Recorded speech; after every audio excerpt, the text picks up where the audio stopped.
Mpendwa mtazamaji wa Sibuka TV pamoja na msikilizaji wa Lindi FM, ninayo furaha tena usiku wa leo kukusalimu katika jina la Yesu Kristo.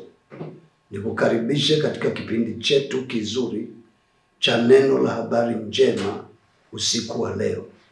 Ninamshukuru sana Mungu kwa uaminifu wake na uzuri wake na upendo wake kwetu, kututunza, kutupa uzima hata siku hii ya leo. Karibu sana kwenye kipindi chetu.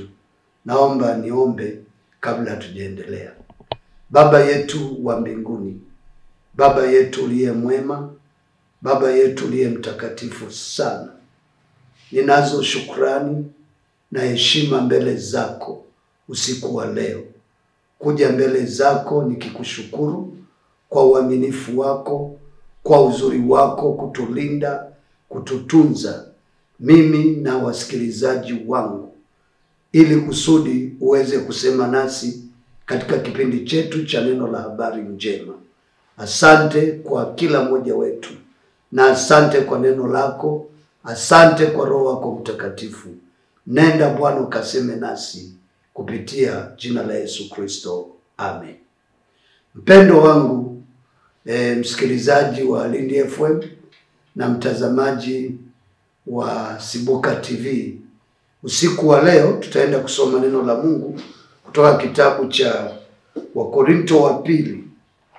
Wakorinto wa pili, ule mlango wa 5 na mstari 1 wa 10. Wakorinto wa pili, mlango wa 5 na mstari 1 wa 10. Naomba nisome katika jina la Yesu. Kwa maana imetupasa sisi sote kudhihirishwa mbele ya kiti cha hukumu cha Kristo, ili kila mtu apokee ijara ya mambo aliyotenda kwa mwili, kadri alivyotenda, kwamba ni mema au mabaya. Naomba nirudie tena. Wakorinto wa pili, mlango wa 5 na ule mstari 1 wa 10. Kwa maana imetupasa sisi sote kudhihirishwa mbele ya kiti cha hukumu cha Kristo, ili kila mtu apokee ijara ya mambo aliyotenda kwa mwili, kadri alivyotenda, kwamba ni mema au mabaya. Bwana Yesu asifiwe. Usiku wa leo, mpendo wangu unayenisikiliza, naomba ufungue moyo wako. Nina somo nyeti sana, hususani kwako wewe uliokoka na hata wewe ambaye bado hujaokoka. Usiku wa leo nina somo nyeti sana. Ninasema nyeti sana kwa sababu ni somo ambalo laenda kutufundisha kwamba mimi na wewe tutaenda kusimama, si tuliookoka, tutaenda kusimama katika kiti cha hukumu cha Kristo, kuhukumiwa sawa sawa na yale matendo tuliyoyafanya baada ya mimi na wewe kuokoka. Kwa hiyo ndio anasema ni somo nyeti sana, na kwa sababu hiyo fungua moyo wako. Ni kweli masomo yote tunayojifunza ni masomo nyeti, ila ile ambayo naenda kuzungumza usiku wa leo linatupeleka kabisa mimi na wewe uliyookoka, kwamba kuna hukumu ya watakatifu, na hukumu hii ya watakatifu itafanyika mbele ya kiti cha hukumu cha Kristo. Kwa hiyo somo letu la leo ni hukumu ya watakatifu mbele ya Kristo mwenyewe. Hukumu ya watakatifu au hukumu ya wateule. Ndio maana hapa tumesoma katika neno hili la Wakorinto wa pili, mlango wa 5 mstari wa 10. Paulo anawaandikia Wakorinto waliookoka, anawaambia, kwa maana imetupasa sisi sote kudhihirishwa mbele ya kiti cha hukumu cha Kristo, ili kila mtu apokee ijara ya mambo aliyotenda kwa mwili, kadri alivyotenda, kwamba ni mema au mabaya. Kwa hiyo siku wa leo naenda kuzungumza na wewe juu ya hukumu ya watakatifu. Ndio somo letu, hukumu ya watakatifu.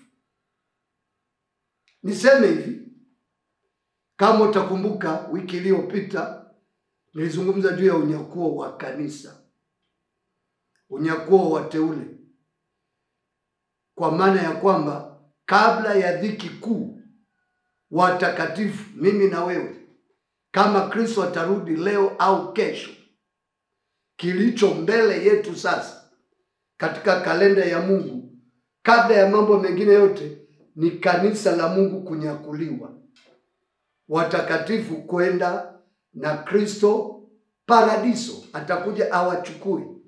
Na niliwaeleza kwamba kabla hilo tukio la sisi tulio hai, kama itatokea Bwana akaja katika maisha yetu haya tulio nayo, kabla mimi na wewe hatujabadilishwa, sisi tuliookoka ambao tuna maisha matakatifu duniani, kabla hatujanyakuliwa na kwenda na Bwana paradiso, wale wapendwa wetu waliolala katika Bwana, katika imani, Biblia inasema wataisikia parapanda ya mwana wa Mungu, watafufuliwa kwanza kabla yetu, na Bwana atakuja nao baada ya kuvaa mili mipya. Bwana atakuja nao pale mawinguni, kati ya dunia hii na anga, pale katikati Bwana atakuja nao. Na kisha sisi tulio hai, Biblia inasema tutanyakuliwa, sisi ambao tumeishi maisha matakatifu, sisi ambao tutakutwa tuko hai na tuna Kristo katika maisha yetu, tuna wokovu kamili katika maisha yetu, tutanyakuliwa na kwenda na Bwana paradiso. Sasa hayo ni matukio ambayo yako mbele yetu. Nilikwambia jambo ambalo liko mbele yetu ni unyakuo wa kanisa, yaani watakatifu kuondolewa duniani kabla ya dhiki kuu, kabla ya mateso makuu yatakayokuwepo duniani. Biblia inasema hayo mateso hayajawahi kuwako, hayajawahi kuwako. Kipindi cha dhiki kuu ni kipindi cha hatari, ni kipindi cha mateso. Biblia inasema ni kipindi cha taabu ya wana wa Israeli ambao walimkataa Mungu. Kwa hiyo wewe mtakatifu naye nisikiliza, ukishindwa kuishi maisha matakatifu sasa, ukaokoka, ukaishi maisha yanayompendeza Mungu, ukishindwa kuishi maisha matakatifu na kanisa la Mungu likanyakuliwa, wewe ukaachwa, nataka nikuambie wakati mwingine sio rahisi kuokoka kipindi hicho. Wana wa Israeli tu watapewa neema ya ajabu. Biblia inasema kitakuwa ni kipindi cha taabu ya Yakobo. Labda nisome kidogo, maana masomo haya ya unyakuo wa kanisa la Mungu na hukumu ya wateule yanaenda pamoja. Baada ya unyakuo wa wateule, wamechukuliwa, wameenda na Bwana paradiso. Yesu anasema msifadhaike mioyoni mwenu, katika kitabu cha Yohana ile sura ya 14 mstari wa 1 mpaka 3 anasema msifadhaike mioyoni mwenu, mnamwamini Mungu, niamini na mimi. Nyumbani mwa Baba yangu mna makao mengi, nami naenda kuwaandalia, na nikisha kuwaandalia nitakuja niwakaribishe, ili nilipo mimi nanyi mwepo. Kwa hiyo pale ambapo kanisa litakuwepo ni mahali ambapo Bwana anaenda kuandaa sasa. Na nataka nikuambie hayo makao yako tayari, maana wakati wowote kanisa la Mungu linaweza likatwaliwa. Sasa baada ya kanisa kutwaliwa ndipo hukumu ya wateule inafuata. Kwa hiyo nasema wewe uliyookoka na wewe ambaye bado hujaokoka, ukishindwa kuokoka sasa, ukishindwa kuokoka sasa, huu wakati wa neema, ikatokea kanisa limenyakuliwa, maana Biblia inasema watu wawili watakuwa wamelala, mmoja atwaliwa, mmoja aachwa. Watu wawili watakuwa kondeni wanalima, mmoja atwaliwa, mmoja aachwa. Itakuwa ni huzuni ya ajabu. Usipookoka sasa, si rahisi kuokoka kipindi cha dhiki kuu. Dhiki kuu ni kipindi cha mateso ya wana wa Israeli. Ni maalum kwa ajili ya taifa la Israeli, maana wenyewe Kristo alipokuja walimkataa, wengi wao walimkataa. Walikataa neema ya wokovu ambayo Bwana aliishusha kupitia Yesu Kristo. Biblia inasema wakamkataa. Paulo anasema ilikuwa ni sharti neno hili lihubiriwe kwenu, lakini kwa sababu mmekataa, basi injili hii inawaendea wa mataifa. Kwa hiyo kipindi cha dhiki kuu ni kipindi chao. Ni kipindi ambacho watakuja watambue kwamba walifanya makosa. Maana katika kipindi hicho shina la uharibifu litafunuliwa katika hekalu. Uharibifu utafanyika katika hekalu. Nguruwe atachinjwa mahala patakatifu kwenye hekalu lao. Ndipo watajua kwamba kumbe huu utawala au haya mambo ni ya mpinga Kristo. Ni mambo ambayo hayamhusu Mungu, ni mambo ya kishetani. Ndipo watafunuliwa, wataanza kuomboleza na wataokoka kwa damu yao wenyewe. Ndio maana nasema wewe mteule, wewe mtakatifu, usipookoka sasa hicho kipindi hutaweza. Maana hicho kipindi ni maalum, ni special kwa ajili ya wana wa Israeli kuteswa ili waweze kumrudia Mungu na kumkubali Masihi ambaye walimkataa alipokuja katika mwili. Katika kitabu cha Yeremia, naomba nisome Yeremia sura ya 30. Biblia inazungumza juu ya wakati huo kwamba ni wakati wa taabu ya Yakobo. Naomba nikusomee Yeremia 30, nianzie mstari ule wa 4. Na haya ndiyo maneno aliyosema Bwana katika habari za Israeli na katika habari za Yuda. Maana Bwana asema hivi: tumesikia sauti ya tetemeko na ya hofu, wala si ya amani. Ulizeni sasa mkaone kwamba mwanaume aona utungu wa uzazi. Mbona basi ninaona kila mtu anaweka mikono yake viunoni kama mwanamke aliye na utungu, na nyuso zote zimegeuka rangi.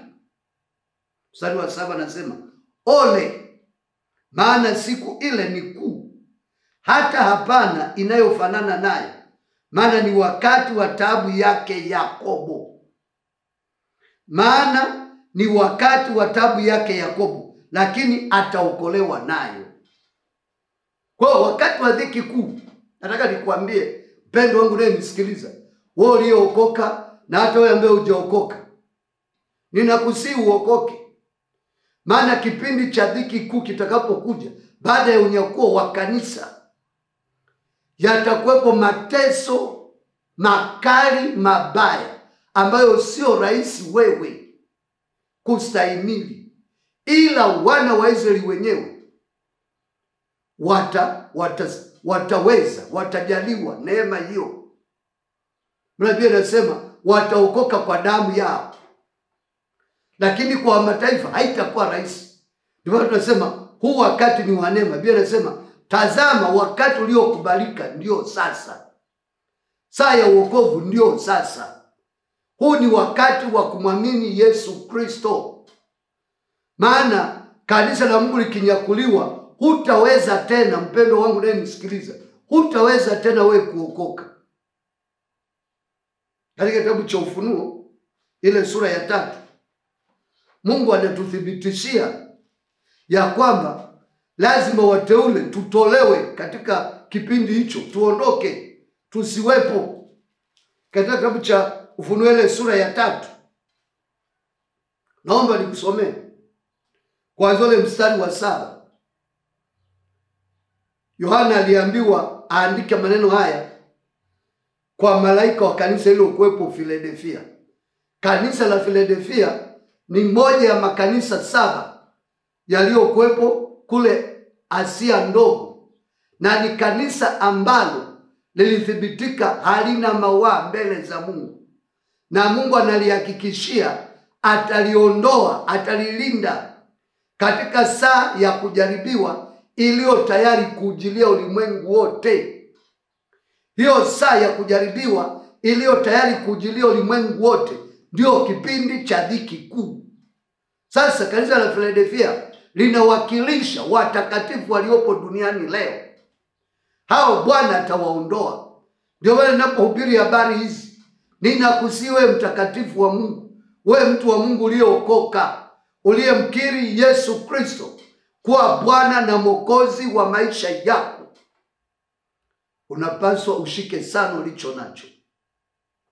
Unapaswa sana uilinde imani takatifu ulioipokea, ambayo imejengwa juu ya msingi wa mitume na manabii, na Yesu Kristo akiwa jiwe kuu la pembeni. Unapaswa uilinde imani takatifu, imani walioiacha akina Petro, akina Paulo, akina Yakobo, akina Yohana.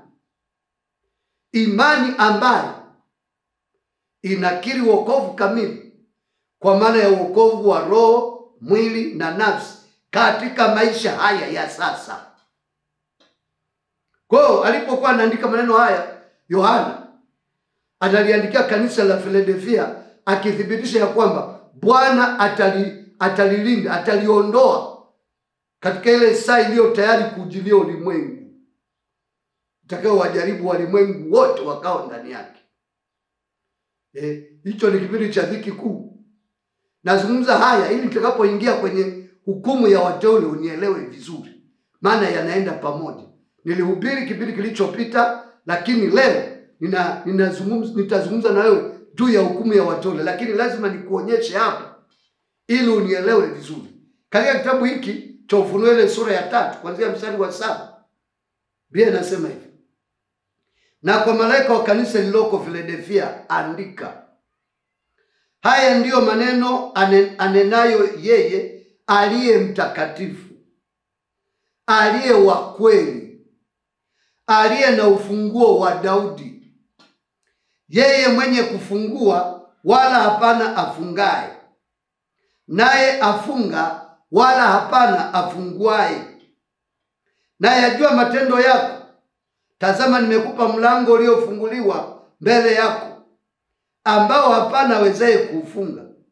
Kwa kuwa unazo nguvu kidogo, nawe umelitunza neno langu, wala hukulikana jina langu. Mstari wa 9, tazama, nakupa walio wa sinagogi la Shetani, wasemao kwamba ni Wayahudi, nao sio, bali wasema uongo. Tazama, nitawafanya waje kusujudu mbele ya miguu yako, na kujua ya kuwa nimekupenda. Haya, sikiliza mstari wa 10. Kwa kuwa umelishika neno la subira yangu. Kwa kuwa umelishika neno la subira yangu. Sikiliza sasa. Mimi nami nitakulinda utoke katika saa ya kuharibiwa iliyo tayari kuujilia ulimwengu wote. Mimi nami nitakulinda utoke katika saa ya kuharibiwa iliyo tayari kuujilia ulimwengu wote, kuwajaribu wakao juu ya nchi. Bwana Yesu asifiwe. Kwa hiyo wakati wa dhiki kuu ni wakati wa mateso kwa ajili ya taifa la Israeli, lakini pia kwa ajili ya wote wasiokubali wokovu. Sasa baada ya kanisa kutwaliwa, ndipo kipindi cha dhiki kuu kinaanza, na sisi tu ambao tumetwaliwa tutakuwa paradiso miaka 7. Katika kipindi cha miaka 7 tukiwa paradiso, ndipo mimi na wewe tuliookoka tutahukumiwa na Kristo mwenyewe. Si hukumu ya kutupwa jehanamu, hapana. Hukumu inayohusu kazi tulizozifanya tukiwa ndani ya wokovu, maisha tuliyoyaishi tukiwa ndani ya wokovu, tukiwa tumeokoka katika ulimwengu huu. Tumemtumikiaje Bwana? Tumetendeje? Tumeishije? Tumetoaje? Tumewahudumiaje ndugu? Na kadhalika na kadhalika. Hicho ndicho kipindi, hicho kipindi cha dhiki kuu. Si tukiwa paradiso ndipo tutasimama mbele za Mungu kupokea ijara ya kazi tulizozifanya katika mwili huu. Kama tumefanya vyema au tumefanya vibaya, Biblia inasema kazi ya kila mtu itakuwa dhahiri siku ile. Kwa ninapozungumza juu ya hukumu ya watakatifu, nazungumza hukumu ambayo Kristo mwenyewe atatoa thawabu kulingana na kazi tulizozifanya tukiwa duniani baada ya kuokoka. Kila mtu atapokea ijara ya mambo aliyoyatenda. Takuonyesha katika hii hukumu ya wateule yako mambo makubwa matano ambayo usiku wa leo Bwana akinipa neema tayazungumza yote kifupi. Kwa ninapozungumza juu ya hukumu ya watakatifu, nazungumza malipo watakayopewa watakatifu baada ya kunyakuliwa kutoka katika ulimwengu, wale watakao kuwa hai. Kama ni wakati wa sasa, labda miaka miwili ijayo, labda hiyo nasema. Maana unyakuo wa kanisa dalili zipo, lakini hakuna ajuaye saa wala siku.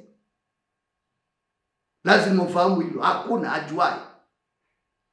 Biblia inasema kama ilivyokuwa wakati wa Nuhu, watu walikuwa wakila na kunywa, wakioa na kuolewa. Ile siku ikawajia ghafla, gharika ikamwagika ghafla. Ndivyo itakavyokuwa kuja kwake mwana wa Adamu kulichukua kanisa. Bwana Yesu atusaidie.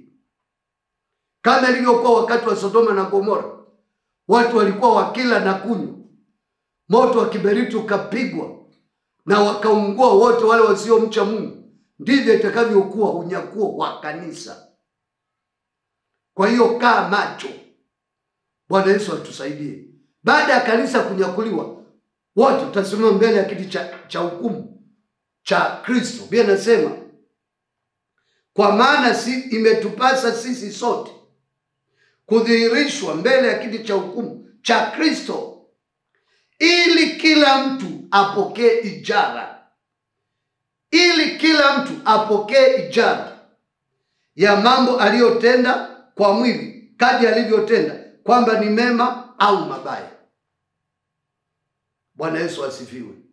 Nisisitize hivi, sisi tuliookoka, hukumu yetu sio hukumu ya kutupwa jehanamu au kwenda katika uzima wa milele. Sisi tuliookoka, Biblia inasema tayari tumekwisha kupita mautini na kuingia uzimani.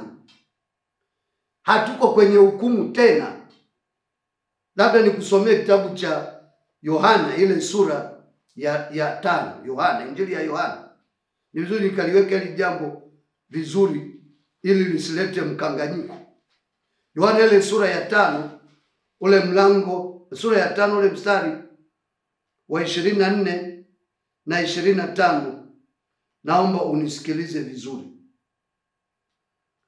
Yohana, Injili ya Yohana ile sura ya 5, 24 na 25, Biblia inasema hivi: Amini, amini nawaambieni, yeye alisikiaye neno langu na kumwamini yeye aliyenipeleka yu na uzima wa milele, wala haingii hukumuni, bali amepita kutoka mautini kuingia uzimani. Naomba usikie neno hili. Sisi ambao tumeokoka tayari hatuko kwenye hukumu. Sisi tuliookoka, tuliomwamini Kristo, Kristo anatuhakikishia mwenyewe katika maandiko haya. Anasema hivi, sikiliza nikusomee. Yohana 5:24. Amini, amini nawaambieni, yeye alisikiaye neno langu na kumwamini yeye aliyenipeleka au aliyenileta yu na uzima wa milele, wala haingii hukumuni, bali amepita kutoka mautini kuingia uzimani. Yaani mauti ya kiroho tumetoka. Hatuingii hukumuni. Tunao uzima wa milele tayari. ile mauti ya pili ambayo mtu anatupwa jehanamu, sisi tumeshapita. Ukishamwamini Kristo tu, hata sasa ukitubu, kusema ninakubali kumwamini Yesu Kristo, ukakubali kwa moyo wako wote, uingie hukumuni, unakuwa umeshahamishwa kutoka ufalme wa giza na kuingizwa katika ufalme wa mwana wa pendo lake. Tayari unakuwa umetoka mautini na kuingia uzimani. Mauti ya kiroho unakuwa umetoka huko. Hata mauti ya mwili ikikupata haina kitu, hiyo ni kupumzika tu, kungojea ufufuo wa watakatifu kwa ajili ya unyakuo, kwenda kukaa na Bwana milele na milele. Bwana Yesu asifiwe. Bwana Yesu asifiwe. Katika mstari wa 25 anasema, amini nawaambia saa inakuja na sasa ipo, wafu watakapoisikia sauti ya mwana wa Mungu, na wale waisikiao watakuwa hai. Ndio huo wakati kanisa linanyakuliwa, wafu wale ambao wamelala katika Kristo wanaisikia sauti ya Mungu, watakuwa hai. Tunaenda na Bwana milele. Sasa tukishanyakuliwa tunaingia mbele ya kiti cha hukumu cha Kristo. Jambo la kwanza la kujua hapa, Wakristo wote watahukumiwa, wale waliookoka watahukumiwa, hakuna atakayeachwa awaye. Tukishanyakuliwa tutahukumiwa wote. Mimi nitahukumiwa, kila mmoja wetu. Wewe mpendo, kama utanyakuliwa utahukumiwa. Maaskofu wakuu waliookoka nao watasimama mbele ya Mungu, watahukumiwa. Makatibu wakuu wa makanisa ya watu waliookoka nao watasimama wote, kila mtu, washirika, wazee wa kanisa, kila mtu, hakuna atakayeachwa. Rumi 14 mstari wa 12 inasema hivi. Nataka ufahamu, katika hiyo hukumu ya Kristo kila mtu atasimama mbele ya Mungu, mambo yote yatakuwa wazi. Warumi 14 mstari wa 12 anasema hivi. Oya nikusomee. Warumi 14 mstari wa 12, Biblia anasema hivi.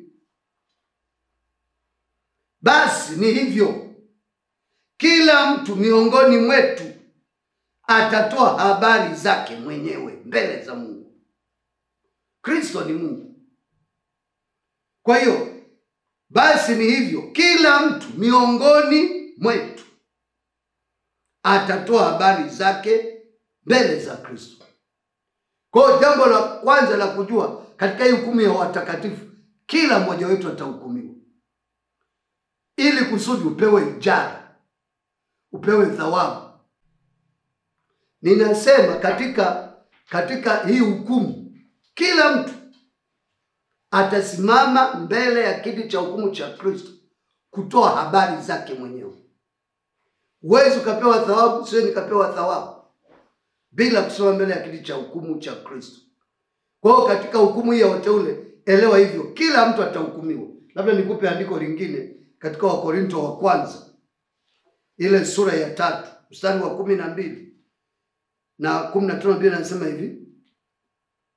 Lakini kama mtu akijenga juu ya msingi huo dhahabu au fedha au mawe ya thamani au miti au majani au manyasi, kazi ya kila mtu itakuwa dhahiri, maana siku ile itaidhihirisha, kwa kuwa yafunuliwa katika moto, na ule moto wenyewe utaijaribu kazi ya kila mtu ni ya namna gani.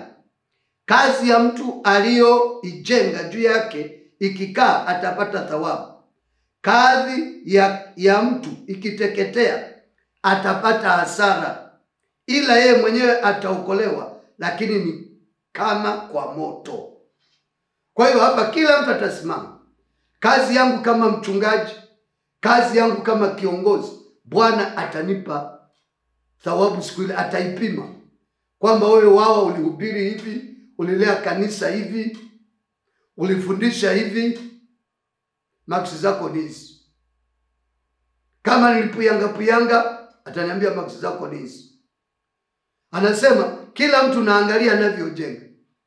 Maana wengine juu ya msingi huo, yani juu ya wokovu, juu ya imani hii ya wokovu, tukiwa watumishi, anasema juu ya msingi huu wa Kristo. Maana Paulo anasema kila mtu angalia anachoweka juu ya msingi huu.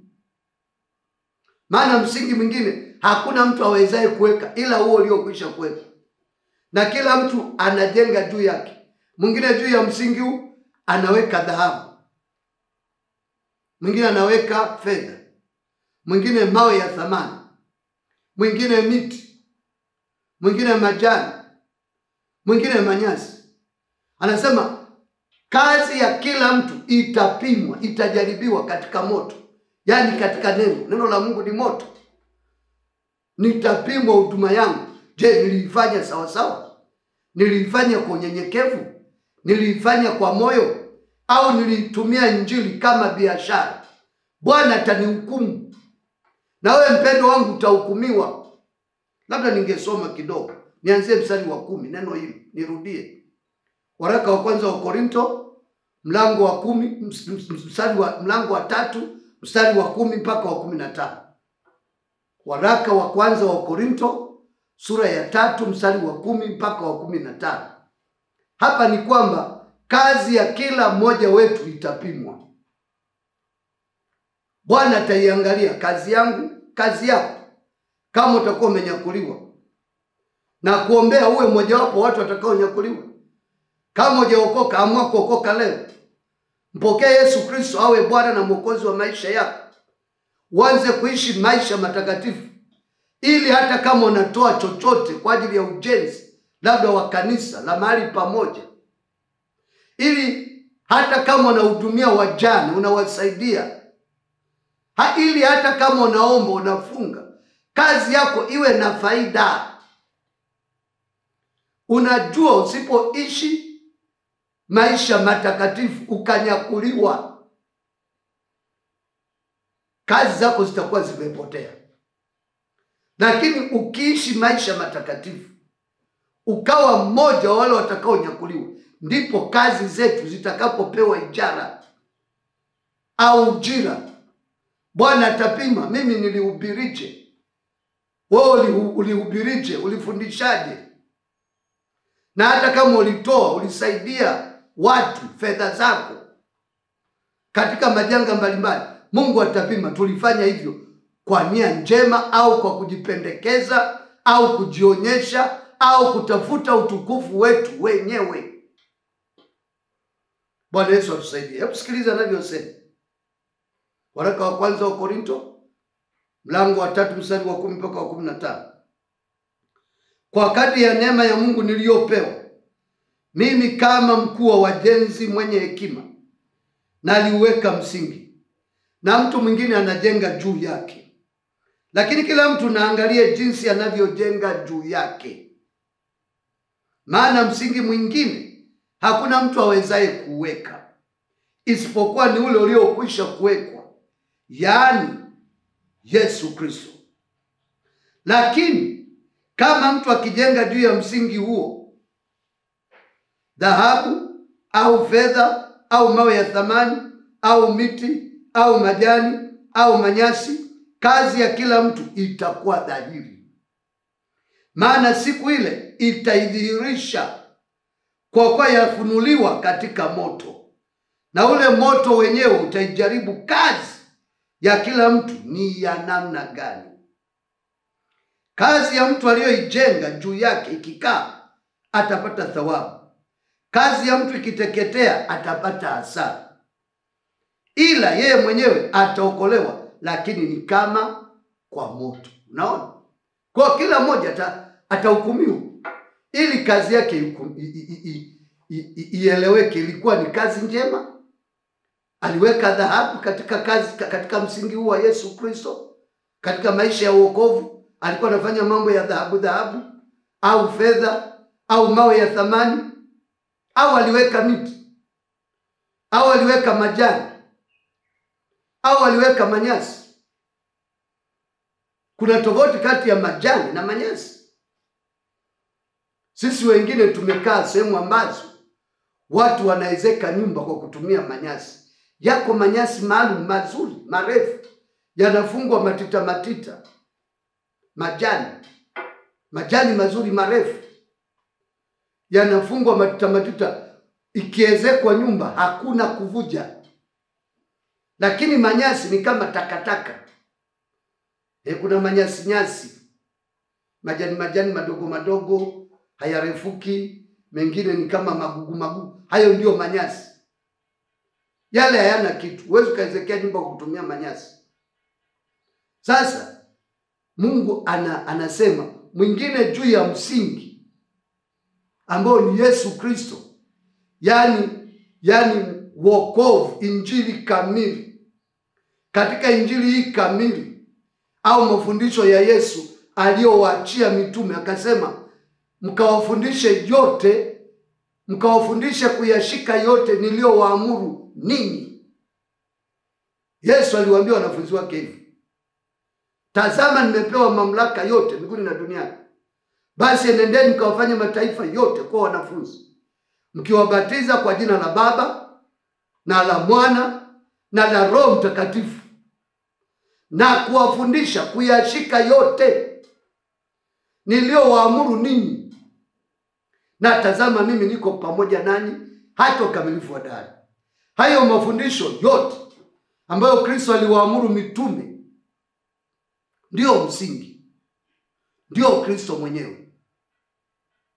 Sasa kama mimi wao nikaleta ya kwangu, nikaanza kuweka madudu mengine ambayo labda ni yana mfano wa manyasi au majani au miti mbele ya moto, miti inaungua.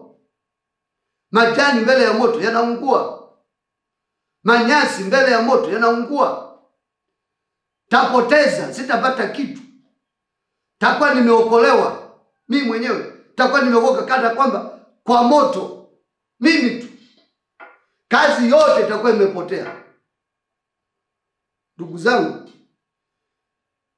kila mmoja atasimama mbele za Mungu. Lakini jambo la pili, hiyo hukumu sio ya mzaha.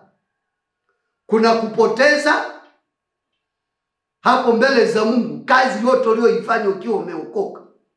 Kuna kuaibika, lakini kuna kuheshimiwa. Kama niliweka dhahabu juu ya msingi wa Kristo, kama niliweka fedha au mawe ya thamani, kazi yangu itakaa. Bwana atanipa taji ya aina fulani ya kung'aa. Bwana Yesu atusaidie. Kwa tunawiwa kuwa makini katika hukumu hii ya Kristo. Jambo la kwanza nimesema, kila mmoja atasimama mbele ya Kristo kuhukumiwa. Yeye aliyeokoka atahukumiwa kulingana na kazi aliyoifanya. Lakini jambo la pili, hukumu hiyo haitakuwa ya mzaha. Kuna kupoteza, kuna kuheshimika, kuna kuaibika. Kwa hivyo anaposema mstari wa 14 hapa na wa 15 anasema, kazi ya mtu aliyoijenga juu yake ikikaa atapata thawabu. Kazi ya mtu ikiteketea atapata hasara, ila yeye mwenyewe ataokolewa, lakini ni kama kwa moto. Ni kama vile, nitoe mfano, ni kama vile imetokea bahati mbaya, ulikuwa na nyumba yako, moto kaingia ghafla, ukaanza kukimbia wewe na mama na watoto. Mtakimbia kama mlivyo. Utasema, nyumba yangu imeteketea, nimesalimika mimi. Hasa kusalimika kwako wewe, maana yake ni utasalimika kwa muonekano utakuwa uko nao. Kama umevaa nguo labda suti kama hivi nimevaa, mama amevaa labda kitenge chake na gauni yake na watoto, vitu vingine vyote vitakuwa vimeungua. Sana labda kama una akiba benki, labda utabakiwa na hicho. Kwa hiyo kila kitu utakuwa umepoteza. Huo ni mfano ambao nilikuwa natafakari. Anaposema kazi ya mtu ikisimama atapata thawabu, lakini kazi ya mtu ikiteketea, yeye mwenyewe ataokolewa kama kwa moto. Jaribu kufikiri, mtumishi mwenzangu au uliokoka, utapata faida gani? Ndio maana tunapaswa, tunapofundisha, tunapoishi, tuishi kama Kristo anavyotaka. Ukiishi kama Kristo anavyotaka mbele za Mungu, utahesabika kwamba unaweka dhahabu katika huo msingi unaweka fedha au mawe ya thamani. Nikifundisha kwa usahihi neno la Mungu, nikaliishi, nikawaelekeza watu na mimi nikaliishi, mbele za Mungu tahesabika ninaweka thawabu, dhahabu au fedha au mawe ya thamani. Lakini nikileta vya kwangu, mbele za Mungu yatakuwa ni majani. Mimi nitaokoka tu kwa sababu nimemkiri Kristo kuwa Bwana, kitu ambacho sitaki binafsi.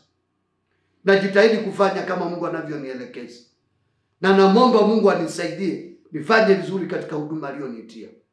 Bwana Yesu asifiwe sana.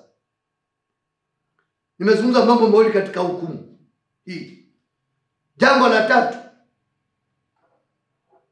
hukumu hii lazima uelewe tu, yani uzidi kufahamu. Hukumu hii ambayo tunaizungumza, hukumu ambayo tutasema mbele ya kiti cha Kristo, itafanyika baada ya kanisa kutwaliwa na sio vinginevyo. Mtu asikudanganye. Hilo ni jambo la tatu ambalo unatakiwa ulielewe, kwamba katika hukumu ya Kristo kila mtu atahukumiwa.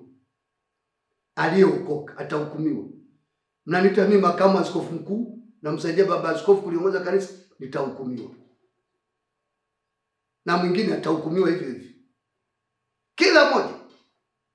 Mwinjilisti mkubwa maarufu atahukumiwa. Lakini jambo la pili, hii hukumu sio mzaha. Kuna kupata aibu, kuna kupata hasara. Umeokoka lakini unapata hasara ya kazi yako. Ulikuwa unafundisha kwa ajili ya kujionyesha, labda ulikuwa unafanya kazi ili watu wakusifu, utapoteza. Bwana Yesu atusaidie.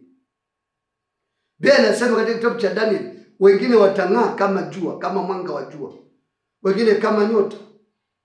Hasa mwanga wa jua na nyota vinatofautiana. Maana yake pale inategemea utendaji. Umefanyaje utendaji wako? Mungu atusaidie sana.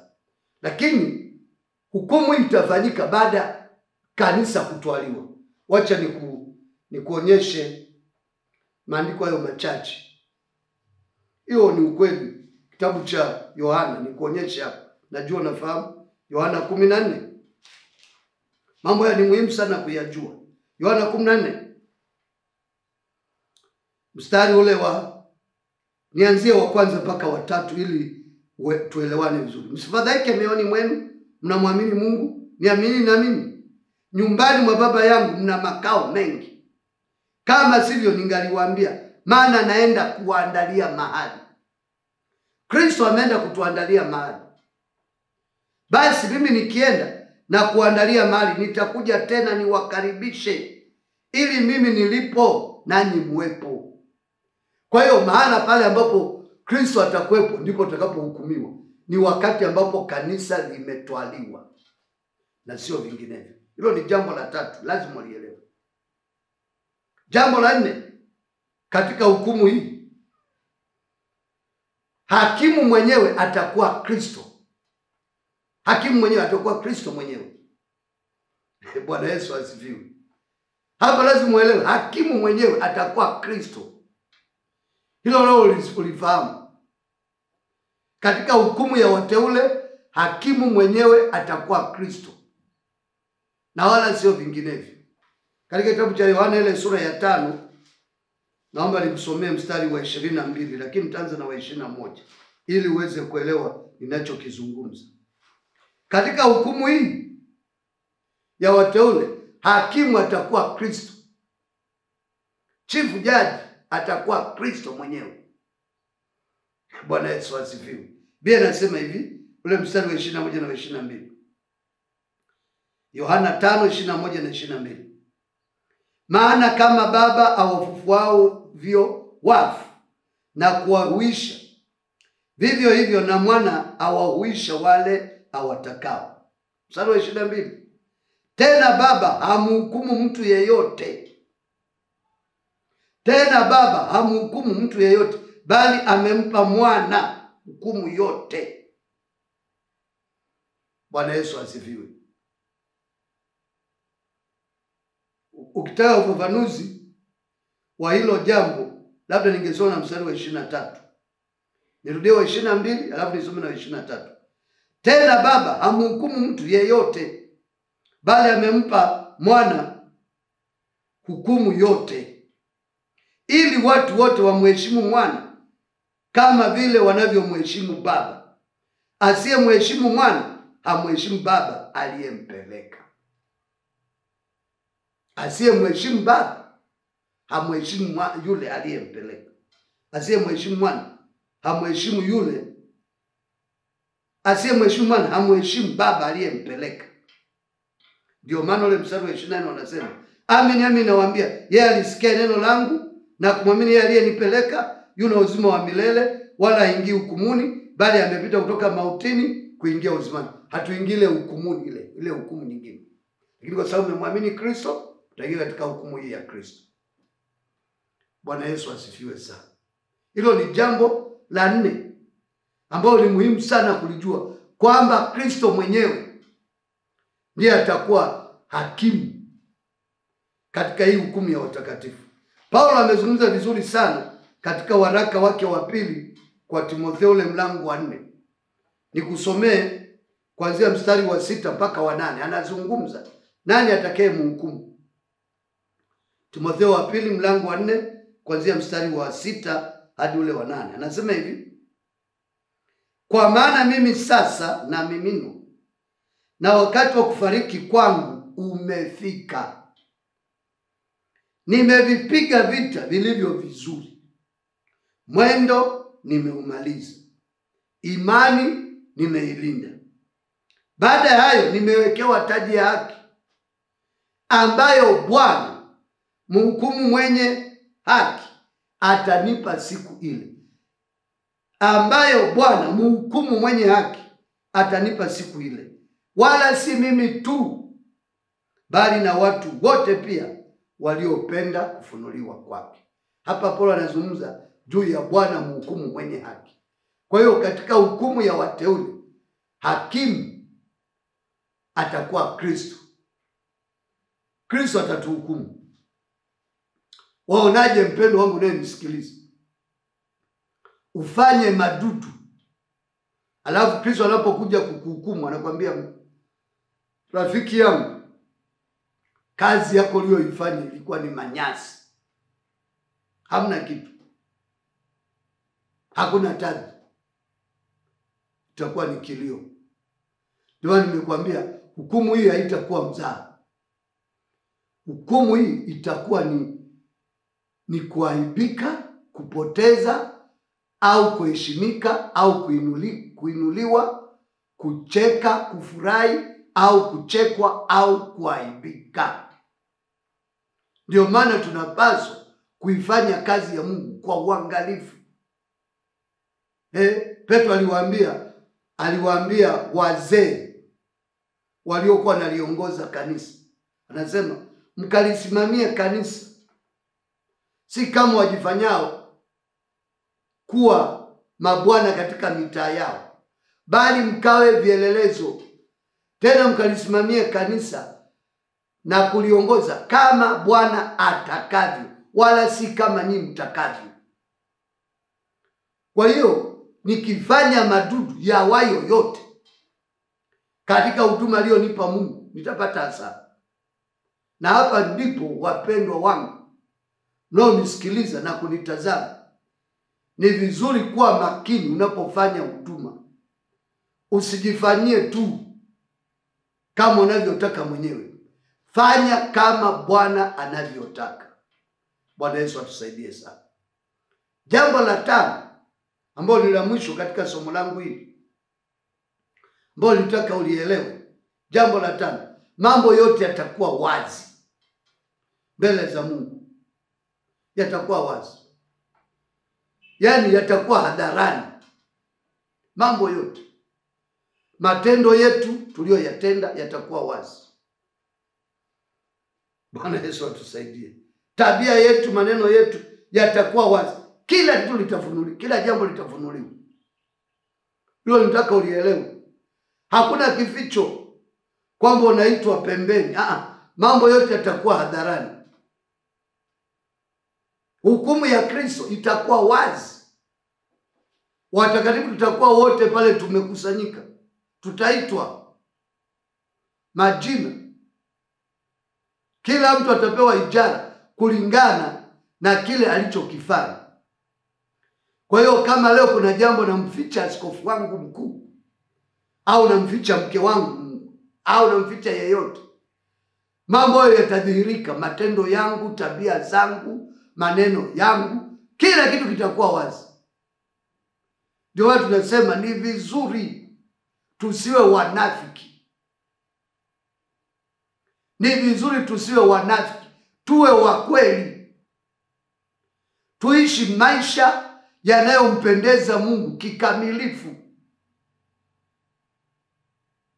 Biblia inasema mkageuzwe nia zenu ili mpate kujua mapenzi ya Mungu yaliyo mema, ya kumpendeza na ya ukamilifu. Wala msifuatishe namna ya dunia hii. Katika kuishi kwetu kama watakatifu, hatupaswi kufuata namna ya dunia hii, bali tukageuzwe nia zetu kwa kufanywa upya nia zetu, na kutambua ni nini yaliyo mapenzi ya Mungu yaliyo mema, ya kumpendeza na ya ukamilifu. Bwana Yesu asifiwe sana. Kwa hiyo nikupe mfano wa maandiko. Marko ile sura ya 4. Marko, Injili ya Marko ile sura ya 4 mstari wa 22. Marko ile sura ya 4 mstari wa 22 pia nasema hivi: kwa maana hakuna neno lililositirika ila makusudi lije likatokea wazi. Kwa maana hakuna neno lililositirika ila makusudi lije likadhihirika, wala hakuna lililofichwa ila makusudi lije likatokea wazi. Kwa hiyo hakuna neno ambalo limestirika, kila kitu kitakuwa wazi. Katika Mathayo 12 yeye anaeleza vizuri zaidi. Mathayo 12 mstari wa 36. Basi nawaambia, kila neno lisilo maana watakalo linena wanadamu, watatoa hesabu ya neno hilo siku ya hukumu. Kwa kuwa kwa maneno yako utahesabiwa haki, na kwa maneno yako utahukumiwa. Kwa maneno yangu nitahesabiwa haki, na kwa maneno yangu nitahukumiwa. Anasema basi nawaambia, kila neno lisilo maana watakalo nena wanadamu, watatoa hesabu ya neno hilo siku ya hukumu. Kwa kuwa kwa maneno yako utahesabiwa haki, na kwa maneno yako utahukumiwa. Kwa hiyo siku hiyo ya hukumu, kila kitu kitakuwa wazi. Hakuna kitakachofichika. Naomba nikusomee tena katika kitabu cha Waefeso. Niko karibu kumaliza, waje nikusomee kitabu cha Waefeso ule mlango wa 6. Kitabu cha Waefeso ule mlango wa 6. Usome ule mstari wa 8. Waefeso mlango wa 6 mstari wa 8. Mkijua ya kuwa kila neno jema alitendalo mtu atapewa lilo hilo na Bwana, kwamba ni mtumwa au kwamba ni huru. Kila neno jema alitendalo mtu atapewa lilo hilo na Bwana, kwamba ni mtumwa au kwamba ni huru. Manake Mungu hata nipendelea eti kwa sababu ni askofu nilifanya madudu akanipa kitu kingine. Hapana. Nitapewa hivyo hivyo. Kila neno jema au baya nitalipwa hivyo hivyo. Kwa hiyo ni wakati wa kukaa vizuri na Bwana, ili tutakapoenda kuhukumiwa kule tusiaibike. Nimaliza na kitabu cha Daniel, ninapomalizia somo langu. Daniel ile sura ya 12. Daniel anazungumza mambo ya ajabu sana. Tasoma ule mstari wa 2 mpaka wa 4. Danieli sura ya 12 mstari wa 2 mpaka 4. Anasema, tena wengi wa hao walalao katika mavumbi ya nchi wataamka, wengine wapate uzima wa milele, wengine aibu na kudharauliwa milele. Na hao walio na hekima watang'aa kama mwangaza wa anga, watang'aa kama mwangaza wa anga. Na hao waongozao wengi kutenda haki watang'aa kama nyota milele na milele. Lakini wewe, Danieli, yafunge maneno haya, ukakitie muhuri kitabu hiki hata wakati wa mwisho. Wengi wataenda mbio huko na huko, na maarifa yataongezeka. Bwana Yesu asifiwe sana. Mpendo wangu, ninapomaliza somo hili, nataka uelewe mambo haya matano yatakayokuwepo kwenye hiyo hukumu. Jambo la kwanza nimekuambia, kila mtu atahukumiwa. Kila mtu atahukumiwa. Lakini jambo la pili, hiyo hukumu haitakuwa mchezo. Kuna kuaibika, kuna kuheshimika, kuna kuona aibu. Lakini jambo ambalo nataka ni ulielewe, hakimu mwenyewe atakuwa Kristo. Atakuwa Kristo. Bwana Yesu asifiwe. Hakimu mwenyewe atakuwa Kristo. Hakimu mwenyewe atakuwa Kristo. Lakini pia nimekuambia hiyo hukumu itafanyika wakati kanisa limetwaliwa. Lakini jambo la mwisho nimekuambia, kila kitu kitakuwa wazi. Kwa hiyo ni vizuri kama mtu uliookoka uyaelewe hayo, uishi maisha matakatifu, ili kanisa la Mungu likitwaliwa uwe mmoja wapo. Na tutakaposimama katika kiti cha hukumu cha Kristo, tupate ijara, tupate thawabu, tusiaibike, ili wakati tunapokuja kutawala pamoja na Kristo, tuje tukiwa na furaha, tuje tukiwa tumeheshimika sana, tukiwa na taji zisizokauka, taji ya utukufu, taji ya heshima, kwa sababu tumemtumikia Mungu vizuri. Nataka niombe pamoja na wewe. Jambo la kwanza nataka nikuombee wewe ambaye umeokoka, uishi maisha mazuri, ili kusudi kanisa likitwaliwa uweze kupata thawabu njema. Lakini pia takuombea wewe ambaye hujaokoka, uamue usiku wa leo kuokoka, maana kanisa likitwaliwa itakuwa ni shida. Hebu funika macho yako nikuombee. Baba, katika jina la Yesu, asante kwa mtazamaji wa Sibuka TV na msikilizaji wa Lindi FM. Nimezungumza naye juu ya hukumu ya wateule. Huyu aliyeokoka, mama huyu, baba huyu, kijana huyu, binti huyu, mjalie kuendelea kuishi maisha yanayokufurahisha, yanayokupendeza, akadumu kutenda ya kupendezaye, akaendelee kutenda vema katika maisha yake ya wokovu. Na huyu ndugu ambaye hajaokoka, mama huyu aliyenisikiliza, baba huyu aliyenisikiliza, kijana huyu au binti huyu aliyenisikiliza, Baba, mpe roho ya kutubu, ageuke, aache dhambi zake, akubali kuokoka, atafuta watu waliookoka ili wamwelekeze yampasayo kutenda katika ulimwengu huu. Asante kwa neno lako na asante kwa watu wako, na kushukuru katika jina la Yesu. Amen. Mungu akubariki, uwe na usiku mwema. Amen.